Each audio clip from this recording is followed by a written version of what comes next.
Alors moi je suis à l'origine graphiste, dessinateur, illustrateur et j'ai travaillé dans les années 90, j'ai travaillé pour un magazine moto qui s'appelait Moto Journal et l'un des rédacteurs du journal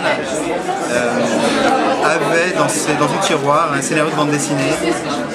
Et comme on avait des centres d'intérêt communs, notamment pour l'aviation, les Warbirds, la Seconde Guerre mondiale, il m'a dit écoute, ces sujets m'intéressent, j'ai un scénario tout prêt, présentons-le à un éditeur.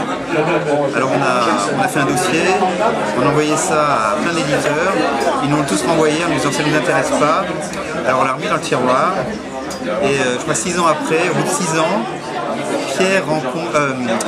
Philippe Pinard rencontre Romain Hugo et Pierre Paquet au Bourget lors du premier salon de bande dessinée aéronautique au Bourget. Il leur montre le projet et je crois que 3 semaines après on signait chez Paquet pour un premier album. C'était Ciel en ruine, c'était en 2006 et depuis ça ne s'est plus arrêté. Depuis petit je m'intéresse à l'aviation. Bug Danny n'est pas pour rien, je suis fan de Bug Danny enfant. Et je crois que c'est surtout l'aspect rétro, le côté rétro qui m'intéresse. Alors il se trouve que là on m'a composé de l'aviation, ça m'allait très bien, mais par la suite j'ai fait d'autres choses qui n'étaient pas de l'aviation, mais c'était du rétro. Et le point commun entre tous les albums que j'ai fait, c'est que ça se passe il y a 40, 50 ans, 60 ans. Et ça m'amuse. Voilà. Ensuite, il se trouve qu'on m'a proposé de l'aviation. Il se trouve que l'aviation a un lectorat fidèle et assez important. Moi ça me plaît, voilà. Donc on a continué comme ça.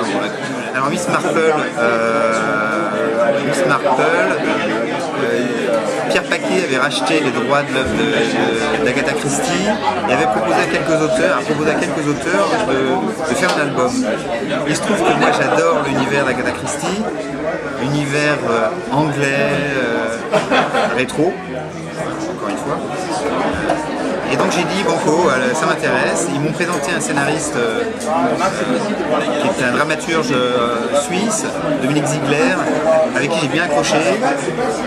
Et on est parti là-dessus il y a maintenant presque un an. Voilà, le premier album vient de sortir il y a un mois. L'éditeur attend les résultats des ventes sur je sais pas combien de mois, 6 mois. Pour savoir si c'est économiquement rentable. Mais bon, tout le monde a envie d'en faire un deuxième. Le livre est acheté par pas mal de pays, donc ça se diffuse. Les retours sont plutôt bons, de la presse spécialisée ou non. Voilà, on est prêt. Alors moi c'est amusant parce que j'ai fait presque une dizaine d'albums sur le monde aéronautique, sur le milieu aéronautique. Donc j'ai eu un lectorat essentiellement masculin. Et depuis 2 mois, j'ai beaucoup de femmes qui viennent me voir. De tout âge, de toute génération, des amateurs de l'œuvre d'Agatha Christie. Et voilà, donc ça pour moi c'est nouveau ça. Un lectorat vachement très varié, plus varié qu'avant. Et tous, alors c'est vraiment l'engouement pour Agatha Christie qui fait qu'ils viennent vers moi. Parce que beaucoup ne sont pas lecteurs de bande dessinée.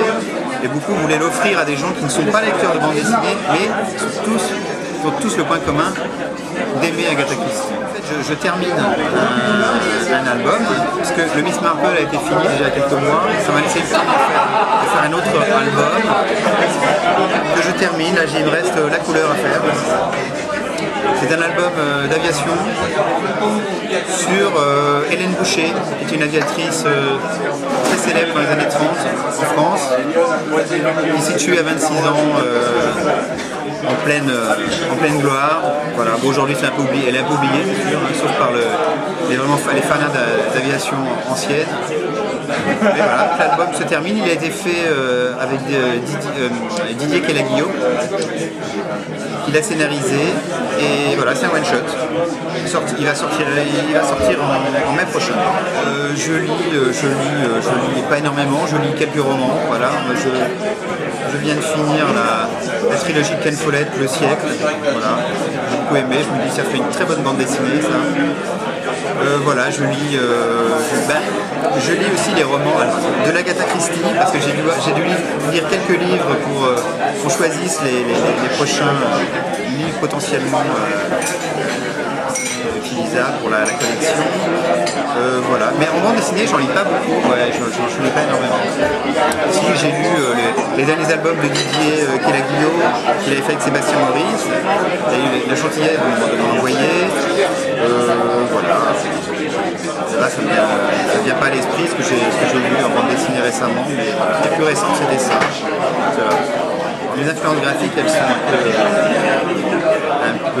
ça peut être un peu évident quand on voit les albums que j'ai fait, c'est la ligne claire, que ce soit la ligne claire des maîtres des années 50 comme Jacobs, Hergé, Jacques Martin, voilà, c'est des gens qui m'ont beaucoup influencé.